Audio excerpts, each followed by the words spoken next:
The crystal spires of Arcturus Prime stretched into the purple sky like frozen lightning, each tower humming with the energy that powered the greatest political center in the galaxy.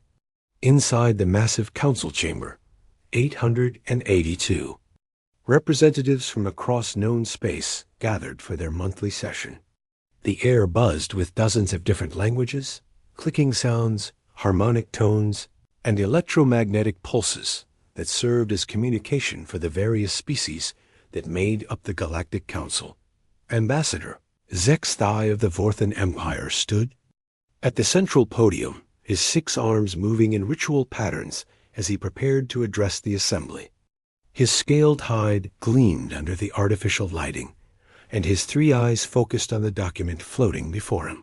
The chamber gradually fell silent as Speaker Valanara called the session to order with a deep resonant tone that traveled through both air and the quantum field generators built into every seat. The council recognizes Ambassador Zexthai of the Vorthan Empire, Speaker Valanara announced, her crystalline form shifting colors from blue to formal white. You may present your motion. Zexthai activated the holographic display with a gesture. From his upper right arm, the official seal of the Vorthan Empire appeared above the assembly, rotating slowly as he began to speak. Honored representatives, fellow guardians of galactic civilization, I come before you today with a matter of utmost importance regarding the upcoming military campaign against the Devourer threat. A ripple of attention passed through the chamber. The Devourers had been consuming entire star systems along the outer rim for the past 3 years, leaving nothing but empty space where thriving worlds once existed. Every species in the galaxy had been preparing for the inevitable war that would determine whether civilization would survive or become another meal for the parasitic swarm. As we finalize our military preparations, Zexthai continued, we have received an application from the newest members of our council. The humans of Earth request permission to participate in combat operations against the Devourers. He paused, letting his 3 eyes scan the assembly. I propose we reject this application and ban human military participation entirely for their own protection and the safety of our forces. The first sounds of amusement began immediately. A chittering laugh came from the insectoid hive queen Zara, whose compound eyes sparkled with what passed for humor among her species. The gaseous beings of the Nebula Collective created a harmonic resonance that sounded like wind chimes in a gentle breeze, their version of polite laughter. Even the massive stone-like granitors made grinding sounds that indicated they found something amusing.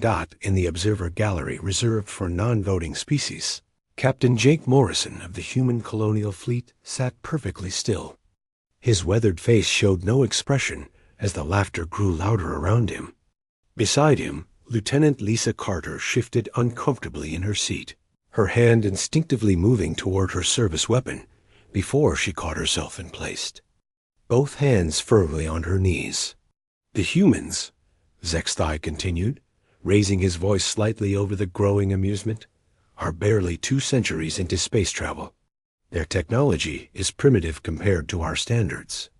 They lack energy shields, quantum processing capabilities, and their fastest ships can barely manage 0.8 light speed without damaging their own crews. More laughter rippled through the chamber. The crystalline hegemonies, representative, began to glow with a soft pink light which among their species indicated extreme amusement. Several of the aquatic depth dwellers released bubbles from their environmental suits, creating a visual display of their mirth. Furthermore, the Vorthan ambassador pressed on, clearly enjoying his audience's reaction. Humans are physically weak compared to most species here. They cannot survive in vacuum for more than a few minutes. They require specific atmospheric conditions, temperature ranges, and gravity levels to function. They are bound to their home planet's environment in ways that most of us evolved beyond. Millions of years ago, Ambassador Cleeth of the Machine Consciousness emitted a series of electronic beeps that translated roughly to mechanical laughter. Their organic brains process information at speeds we surpassed in our earliest computational stages. Cleef added through the translation system. How can beings who still think in linear biological patterns hope to compete against the Devourer's hive consciousness? The hive queen Zara clicked her mandibles in agreement. My own species evolved from individual thought to collective consciousness over 50 million years ago. These humans still argue among themselves about trivial matters. They cannot even achieve basic planetary unity, let alone the mental coordination required for effective combat against a swarm intelligence. Speaker Velanara tapped her crystalline form against the podium, creating a clear tone that called for order. Are there any other points Ambassador Zexthai wishes to present? Indeed, honored speaker, Zexthai replied, his confidence growing. With each wave of laughter from the assembly. The humans have been part of galactic civilization for less than 50 years. In that time, they have shown remarkable eagerness to help with humanitarian missions, medical support, and resource distribution. They excel at these peaceful endeavors and should continue to focus on what they do well. A representative from the Photonic Collective, beings of pure light energy, created a warm golden glow. Perhaps they could serve as supply runners or medical support staff during the campaign. Their natural empathy makes them excellent caregivers for wounded soldiers. Exactly my thoughts, Zexthai agreed. The humans could provide valuable support, services while remaining safely away from actual combat zones. This would utilize their strengths while protecting them from certain death against an enemy they are completely unprepared to face. The Grenadier representative, a being that resembled a small mountain with the ability to speak, rumbled in his deep stone voice. Their lifespans are so short. Most humans live less than a century.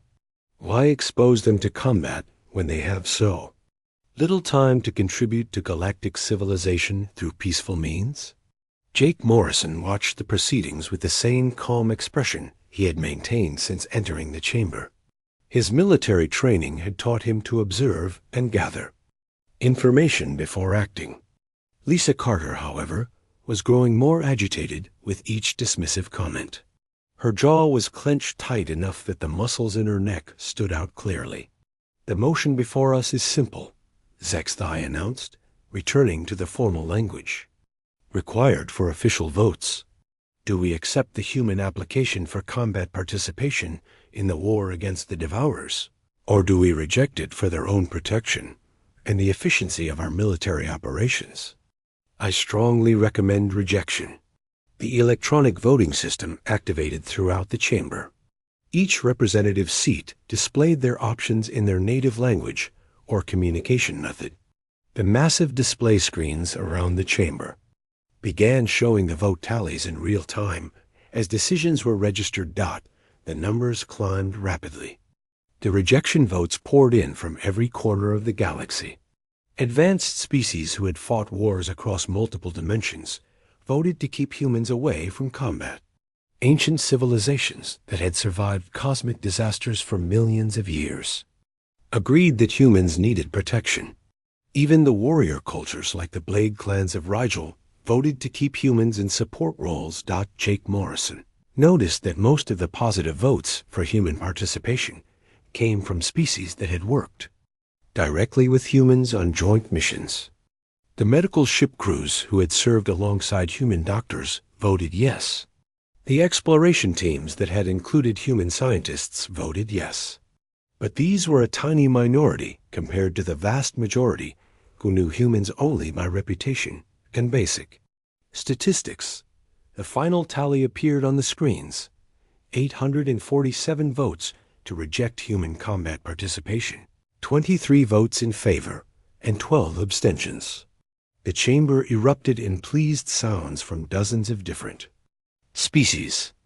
Chittering harmonic resonances, electronic beeps, grinding stone, and bubble streams filled the air as the representatives congratulated themselves on their wise decision Speaker Velinara called for order once again. The motion passes by overwhelming majority. Human military participation in combat operations against the Devourers is hereby rejected.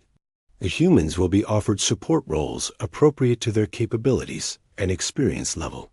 The celebration continued around the chamber, as representatives discussed how pleased they were to have protected their newest galactic neighbors from the horrors of war against an enemy that had already consumed billions of lives.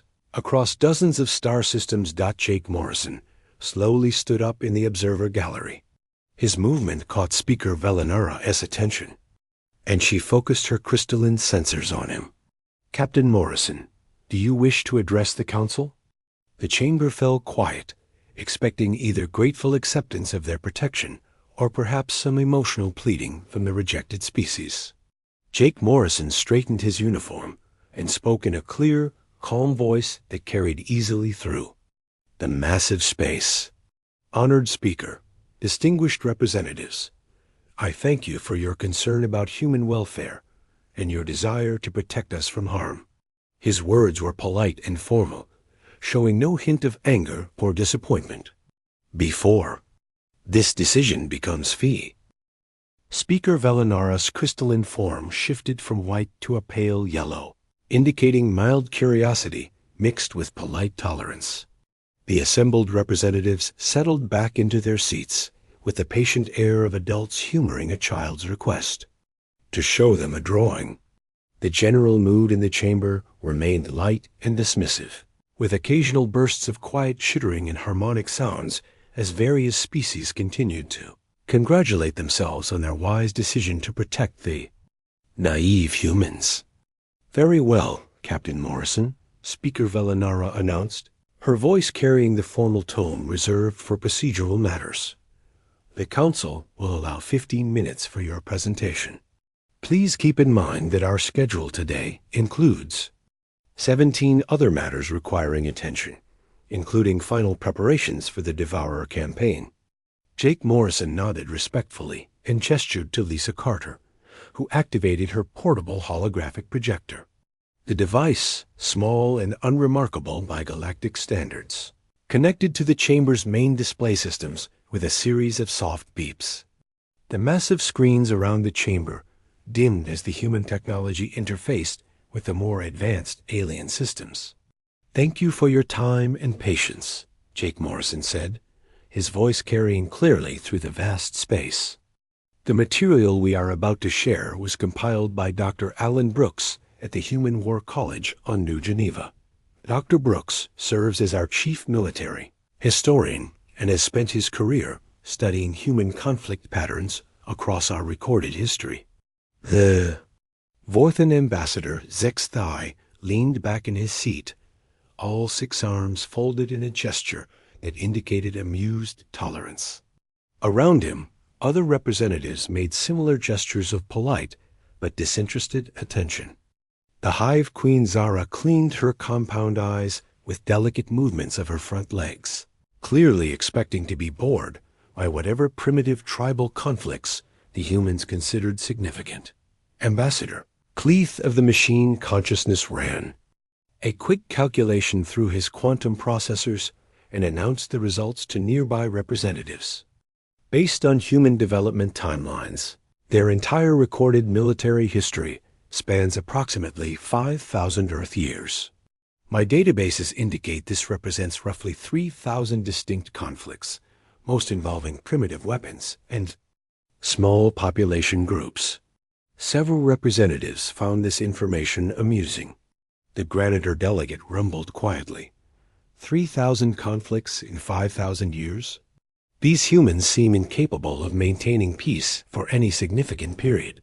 Perhaps this explains their short lifespans and limited technological development.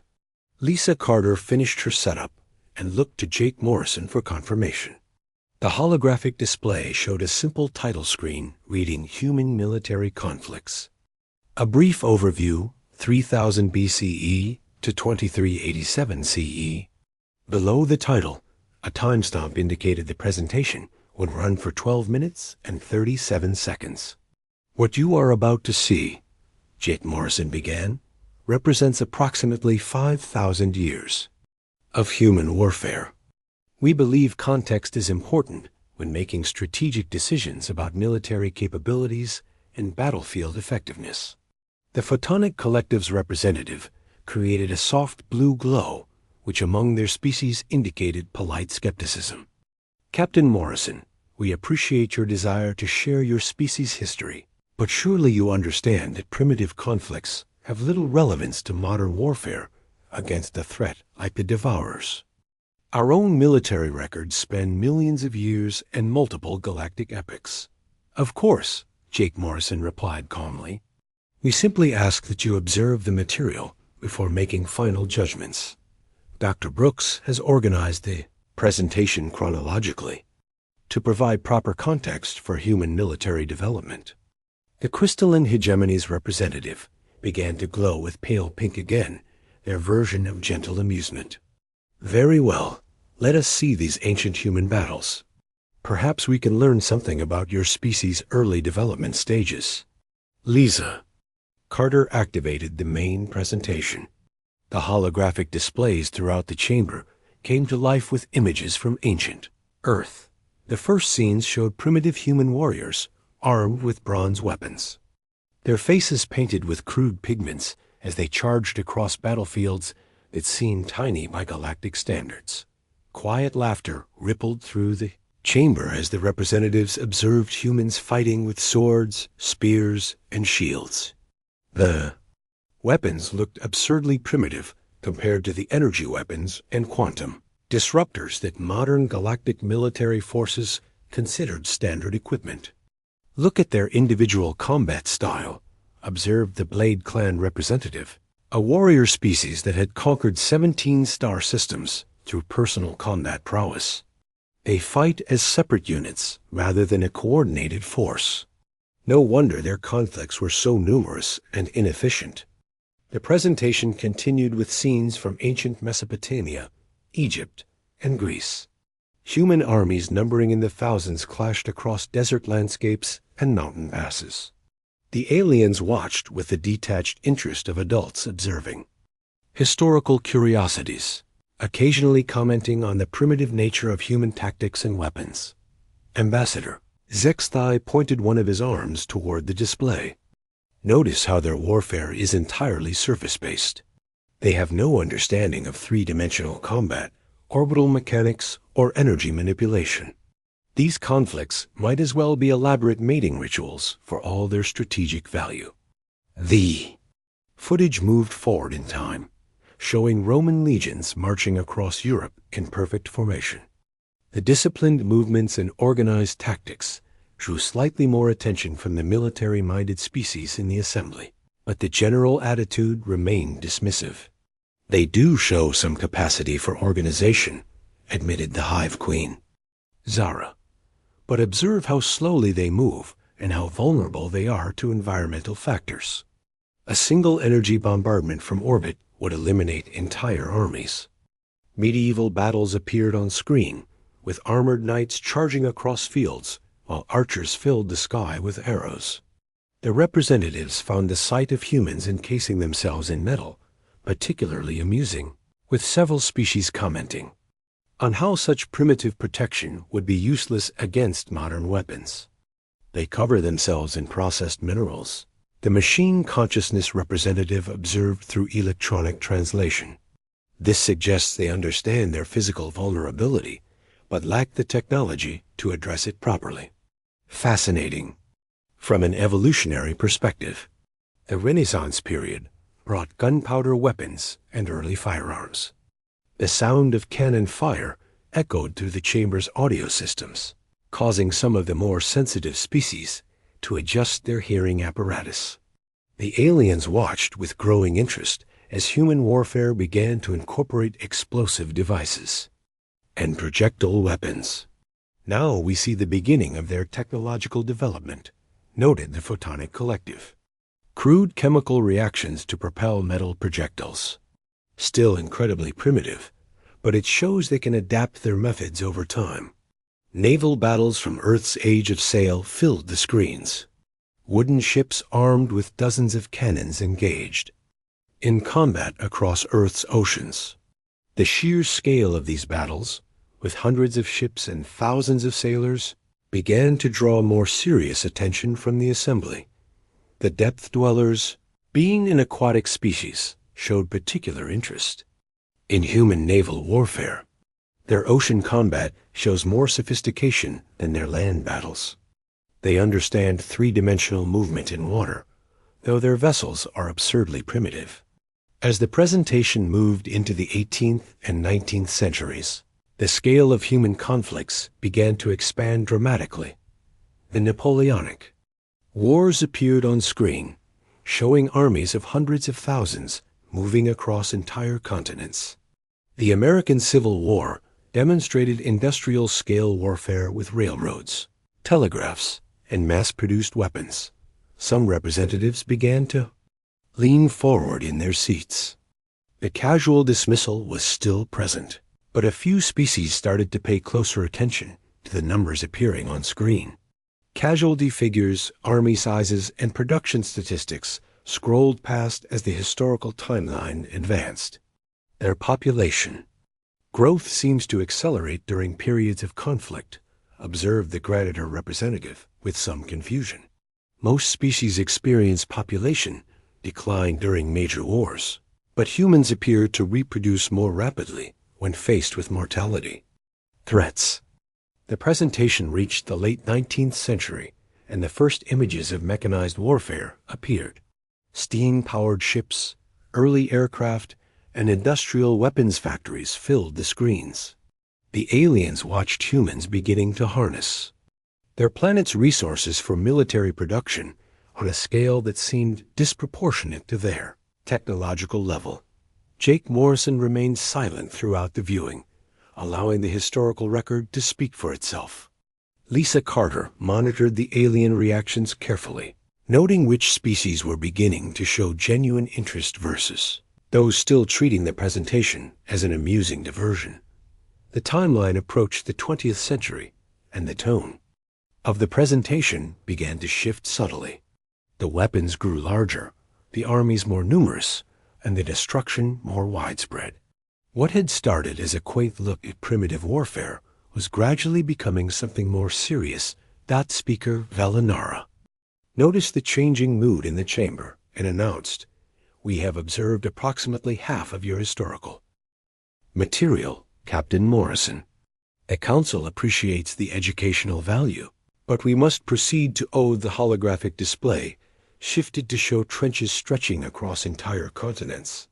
Millions of human soldiers lived in muddy holes carved into the earth, facing each other across a wasteland called No Man's Land. The aliens watched with growing interest as the scale of World War I became apparent. Artillery shells the size of small vehicles flew through the air, creating explosions that left craters visible from orbit. The numbers are increasing exponentially, observed Ambassador Cleef, his electronic voice carrying a note of surprise.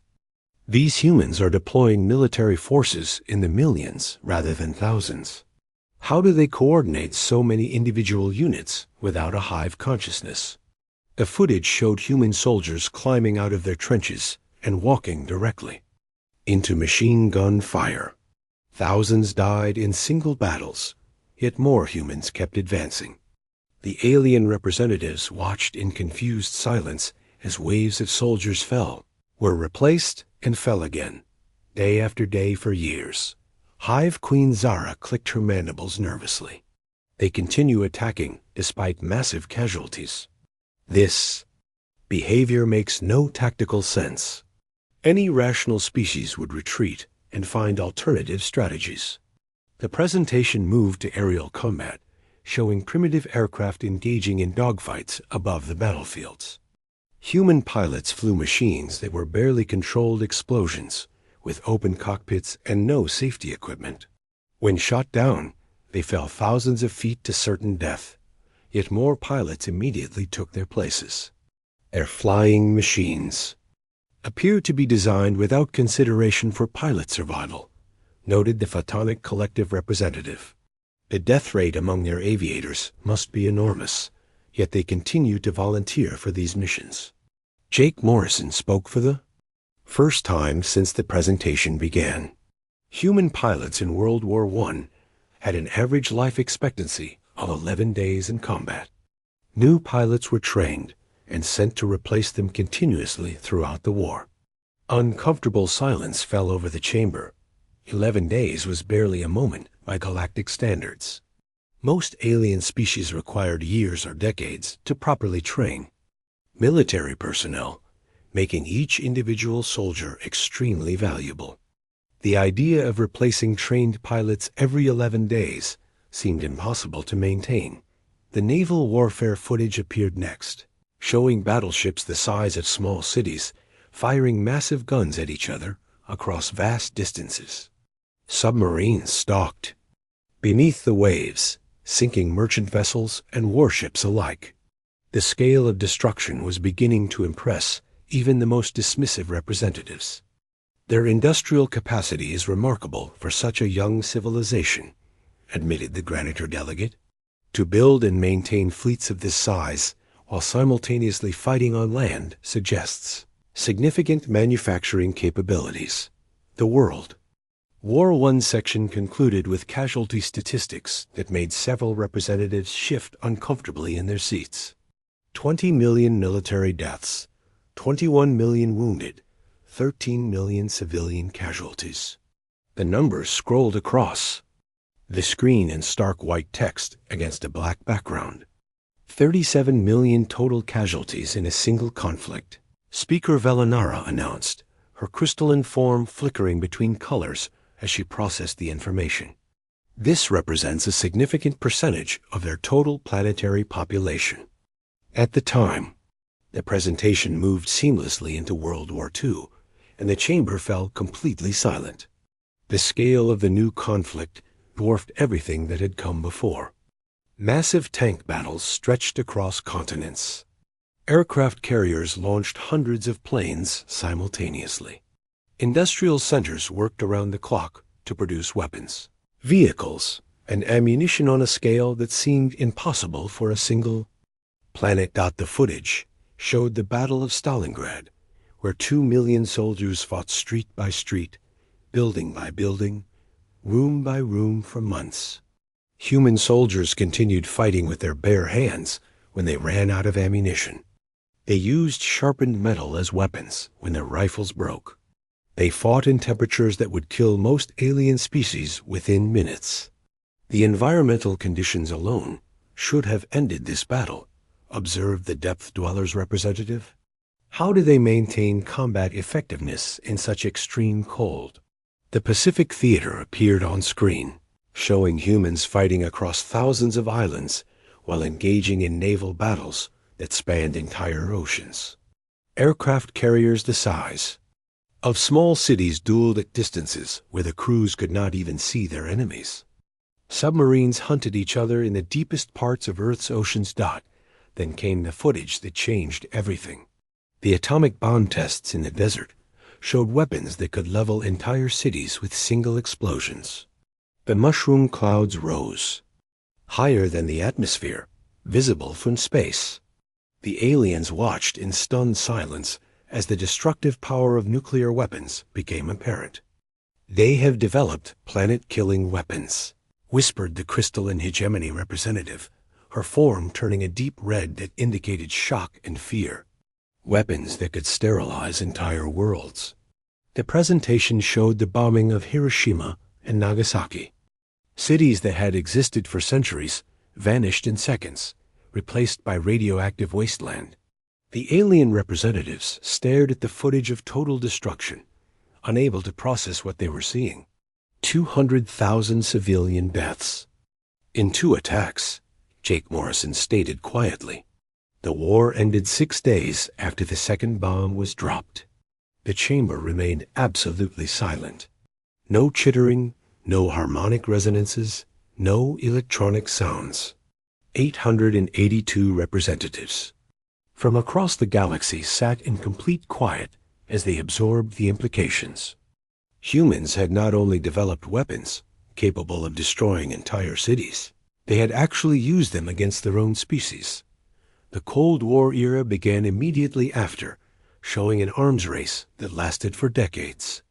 Nuclear weapons multiplied, from dozens to thousands to tens of thousands. Intercontinental ballistic missiles capable of crossing the planet in 30 minutes. Submarines carrying enough firepower to destroy multiple civilizations lurking beneath Earth's oceans. The humans built enough weapons to destroy their own planet multiple times. Ambassador Zex Thai said, his voice lacking its earlier confidence. Yet they maintained this arsenal for 50 years without using it. How is such restraint possible? The space age arrived in the presentation, and human warfare expanded beyond their home planet. Orbital weapons platforms, satellite networks. Designed for surveillance and communication that could be converted to military use in hours. The humans had militarized space itself. They have weaponized their entire star system, observed the machine consciousness representative. Every satellite, every space station, every mining operation appears to have dual civilian and military purposes.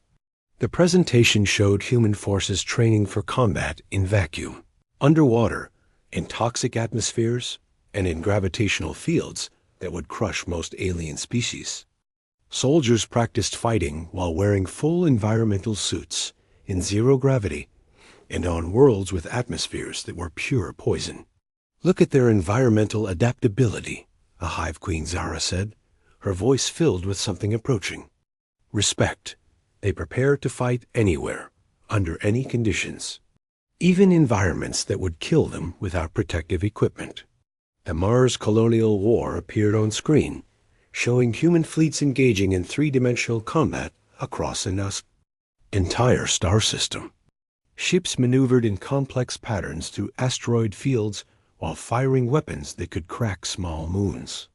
The tactical complexity was beyond what most species considered possible for biological intelligences. Three-dimensional combat across multiple planetary orbits, noted the Blade Clan representative with professional interest. They have mastered space warfare tactics that took our species millennia to develop. The Alpha Centauri Rebellion footage showed human forces fighting a decade-long campaign across multiple worlds simultaneously.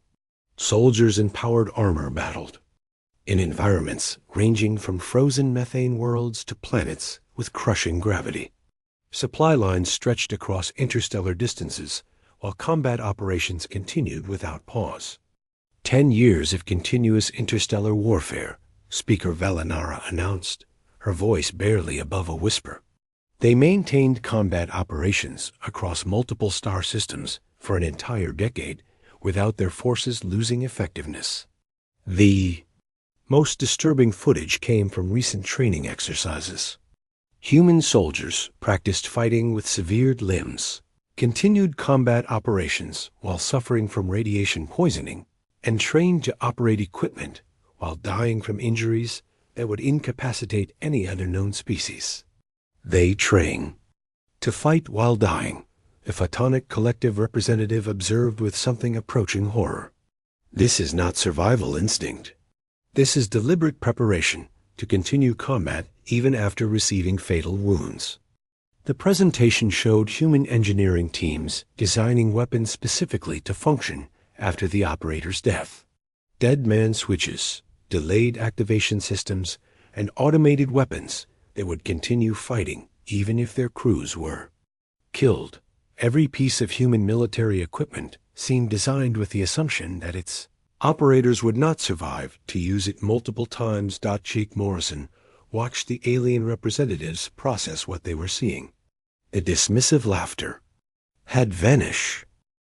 The presentation reached the modern era of human warfare, and the aliens found themselves witnessing something that challenged everything they thought they knew about combat, survival, and the will to fight. The holographic displays showed recent conflicts where human technology had advanced to levels that impressed even the most sophisticated galactic civilizations. The Proxima incident appeared on screen, and Jake Morrison provided context as the footage began. 3 years ago, the civilian colony on Proxima 7 came under attack by a pirate fleet of 47 ships. The colonists had no military protection except for a single destroyer escort, the UHS Defiance, under the command of Captain Pete Williams. The alien representatives watched as the human destroyer, barely 1/10 the size of the attacking fleet's flagship, positioned itself between the pirates and the evacuation ships. The Defiance opened fire with everything it had, while civilian transports loaded with families fled toward hyperspace jump points. One ship against 47, observed Ambassador Zexthai, his earlier confidence completely gone. Any rational commander would retreat immediately to preserve their vessel and crew for future battles. The footage showed the Defiance taking hit after hit from superior numbers while never breaking formation. When the ship's shields failed, it continued fighting. When the hull was breached and sections were vented to space, the crew sealed off damaged areas and kept firing. When the main weapons systems were destroyed, they switched to smaller guns. When those failed, they used mining charges as improvised weapons. 18 hours of continuous combat, Lisa Carter announced, as the timestamp in the corner of the display showed the battle's duration. The Defiance held position for 18 hours while the evacuation was completed. The aliens watched. Human crew members working in hard vacuum after their ship's atmosphere was lost. Soldiers in damaged spacesuits continued operating weapon systems while exposed to lethal radiation. When Captain Williams was killed by shrapnel from an exploding console, his second-in-command immediately took control and continued the battle. Without missing a beat, "They fight until their ship is destroyed," whispered the crystalline hegemony representative. "Even when death is certain, they do not retreat." The final moments of the battle showed the Defiance as little more than a floating wreck, most of its systems dead, half its crew killed or wounded. Yet the remaining humans continued firing the few weapons that still functioned until the last. Civilian transport safely reached hyperspace. Only then did the survivors finally surrender to the pirates. The Defiance was completely destroyed, Jake Morrison continued. But all 43,000 civilians escaped safely. The pirates suffered losses that forced them to abandon their campaign in that sector. Hive Queen Zara made a sound that had no translation, a mixture of respect and horror. They sacrificed an entire military vessel and crew to save civilians, who had no strategic value. This behavior contradicts every principle of efficient resource management. The presentation moved to human military training programs, and the aliens discovered something even more disturbing than their combat record. Human soldiers trained specifically for suicide missions. Pilots practiced ramming maneuvers designed to destroy enemy ships at the cost of their own lives. Ground troops learned to detonate explosives that would kill themselves along with their targets. They trained deliberately for death, the machine consciousness representative observed through electronic translation. Not as a last resort, but as a standard tactical option. How can biological beings overcome their survival programming so completely? The footage showed human special forces units practicing infiltration missions where survival was considered unlikely. Teams of soldiers would volunteer for assignments with casualty rates approaching 100%. When asked why they volunteered, the humans gave simple answers like someone has to do it, and it needs to be done. Dr. Brooks' research included psychological profiles of human warriors throughout history. The data showed that humans who survived multiple battles often suffered from mental trauma, yet they continued to fight. Veterans with decades of combat experience would return to active duty despite having every opportunity to retire safely. They continue fighting even when psychologically damaged by previous conflicts, noted the Photonic Collective. Most species require extensive recovery periods between combat deployments, yet humans often request immediate reassignment to active warfare. The presentation revealed statistics that made the alien representatives shift uncomfortably in their seats. In every major human conflict, casualty rates that would cripple other civilizations were considered acceptable losses. Entire military units would be destroyed and immediately replaced with new recruits who knew their predecessors' fate yet volunteered anyway. Acceptable loss ratios of 30 to 50%. Speaker Velinara read from the data scrolling across the screens. They plan military operations, expecting half their forces to die, and they execute these plans anyway. The most shocking revelation came with the population statistics. Despite losing hundreds of millions in wars throughout their history, human population continued to grow. Their industrial capacity increased after each major conflict. Their technology advanced most rapidly during periods of intense warfare. War appears to strengthen their civilization rather than weaken it. Observe the Granitor representative with something approaching awe. They emerge from each conflict more capable than before.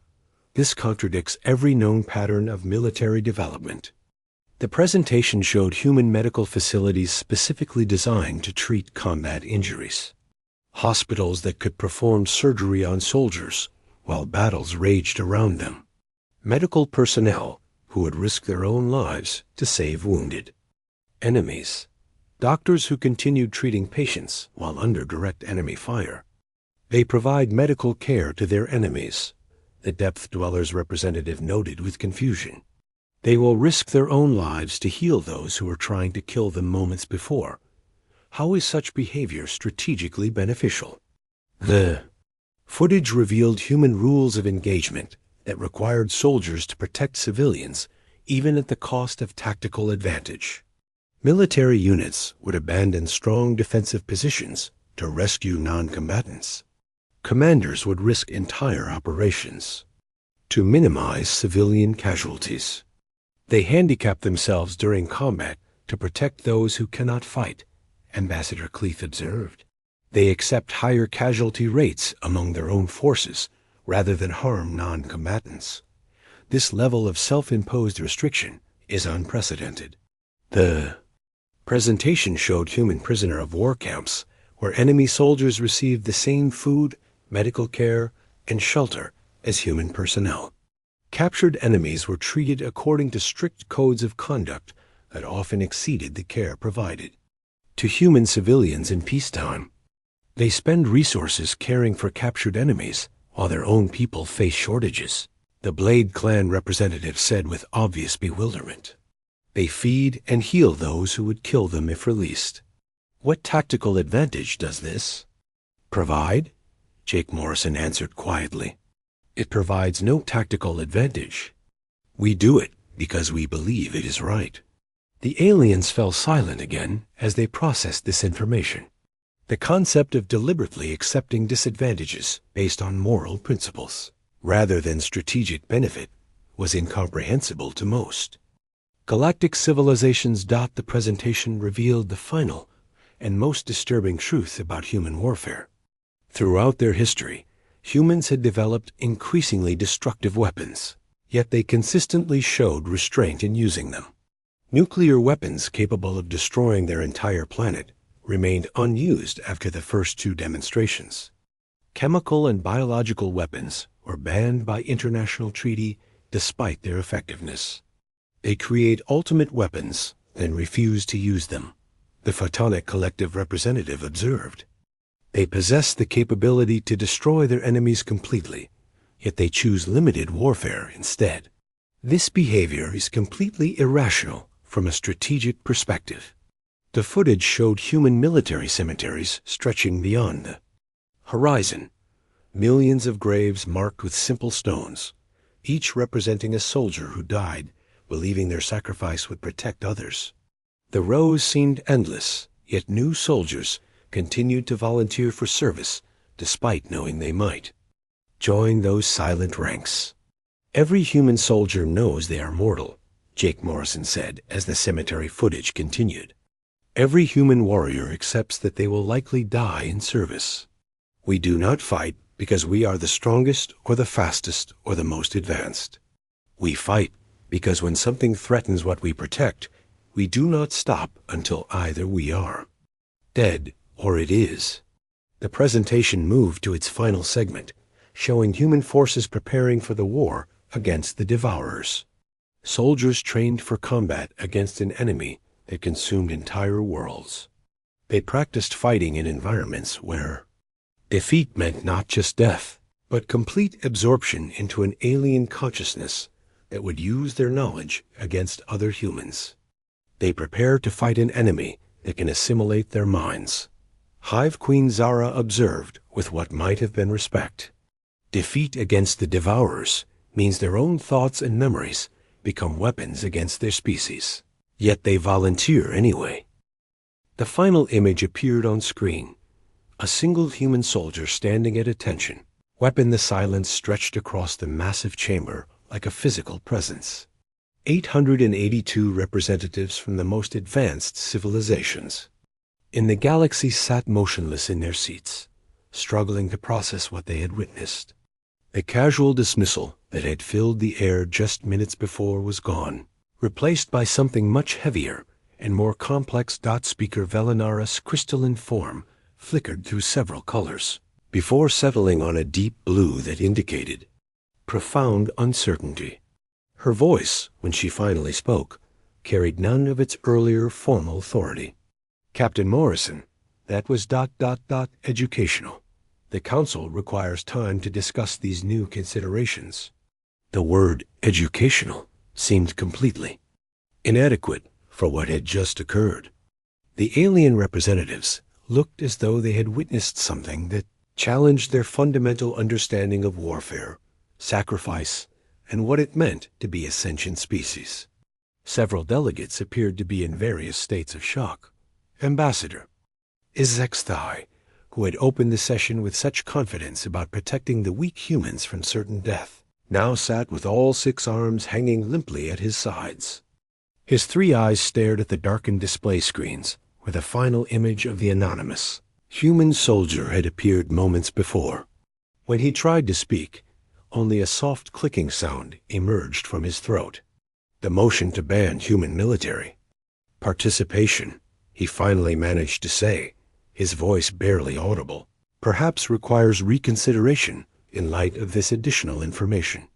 Hive Queen Zara made a series of rapid clicking sounds that her translation device struggled to process. The electronic voice that emerged was fragmented and uncertain. These humans, they do not fight like any species we have encountered. They do not fight to win. They fight to protect, even when protection means death. A machine consciousness. Representative Ambassador Cleeth ran calculations through his quantum processors for several long moments before responding. I have analyzed the statistical data from the presentation. Human military effectiveness does not correlate with technological superiority, numerical advantage, or tactical position.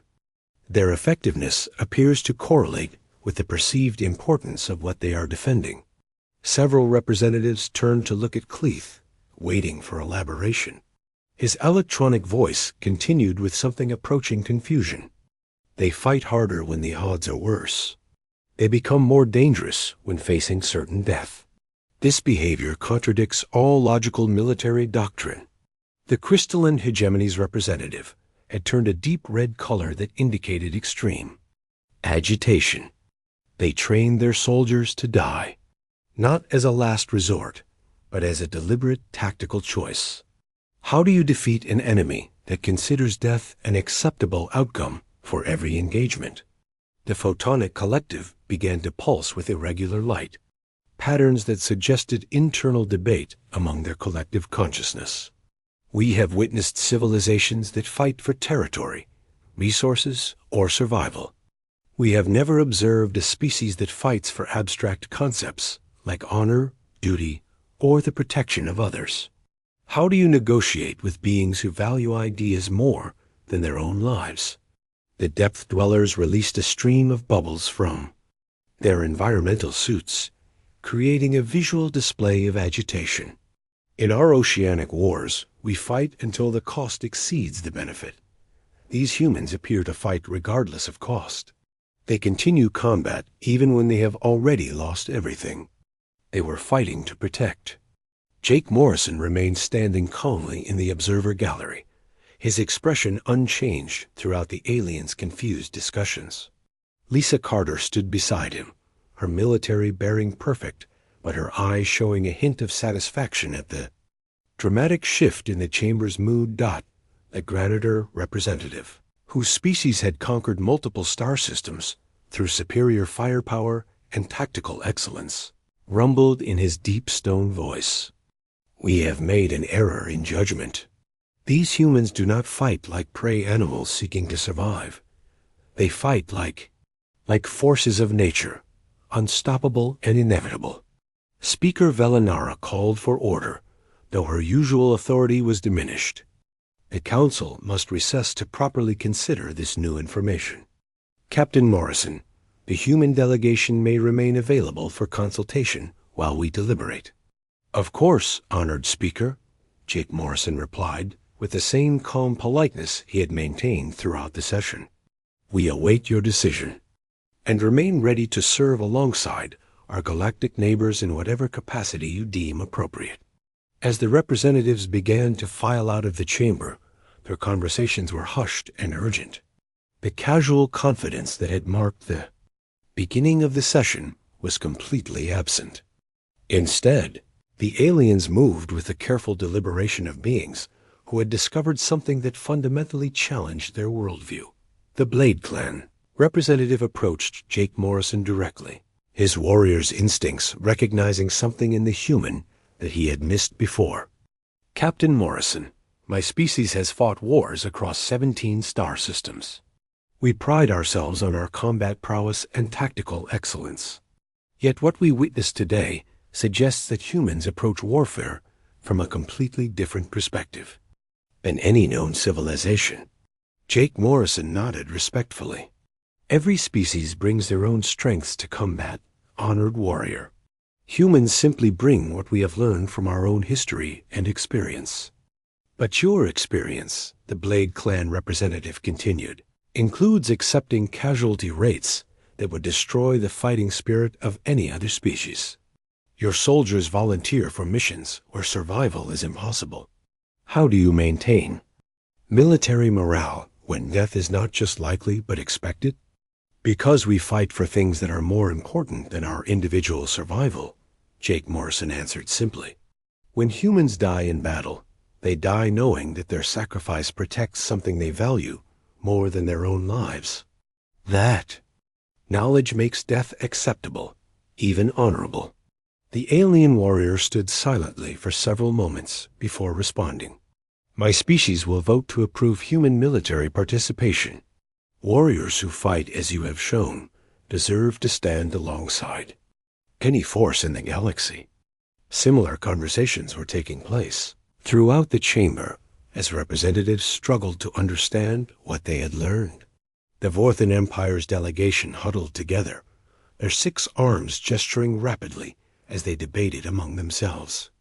The crystalline hegemony flickered through multiple colors as they processed the implications of human military doctrine. 3 hours later, Speaker Velinara reconvened the session. The chamber was quieter than it had been during the morning vote, with none of the casual conversation and amusement that had marked the earlier proceedings. Representatives took their seats with the careful movements of beings who had been forced to reconsider fundamental assumptions. "The Council has completed its deliberations regarding human military participation in the campaign against the Devourers," Speaker Velinara announced. "In light of additional information provided by the human delegation, we move to reconsider our previous decision." The electronic voting system activated once again, but this time the atmosphere was completely different. Instead of casual dismissal, the representatives voted with the careful consideration of beings who understood they were making a decision that could affect the outcome of the war itself. The numbers appeared on the screens, but this time they told a very different story. 879 votes in favor of human military participation, 3 abstentions, 0 votes against. The chamber remained quiet as the results were displayed. No celebration, no congratulations, just the sobering recognition that they had narrowly avoided making a catastrophic mistake. The motion passes unanimously, Speaker Velinara announced. Human forces are hereby approved for full combat participation in military operations against the Devourer threat. Captain Morrison, does the human delegation have any specific requests regarding deployment or command structure? Jake Morrison stood and addressed the assembly one final time. The human colonial fleet requests assignment to the first assault wave against the Devourer home systems. We volunteer to lead the initial attacks against their most heavily defended positions. The silence that followed was deafening. After witnessing humanity's approach to warfare, every alien in the chamber understood exactly what Jake Morrison was volunteering for. The first assault wave against the Devourer home systems would face the heaviest resistance, the most dangerous missions, and the highest casualty rates. They were volunteering to be the first to die. Speaker Velinara's crystalline form shifted to a deep purple that indicated profound respect. The Council accepts your offer, Captain Morrison. Human forces will lead the first assault wave. May your ancestors watch over you and your warriors. Thank you, honored Speaker, Jake Morrison replied. We will not disappoint the Council's confidence in us. As the session ended and the representatives filed out, many stopped to speak with the human delegation. Words of respect, offers of support, and expressions of gratitude filled the air. The species that had laughed at the idea of human military participation just hours before now sought to ensure they would fight alongside humanity rather than against them. The war against the Devourers began 6 Mo.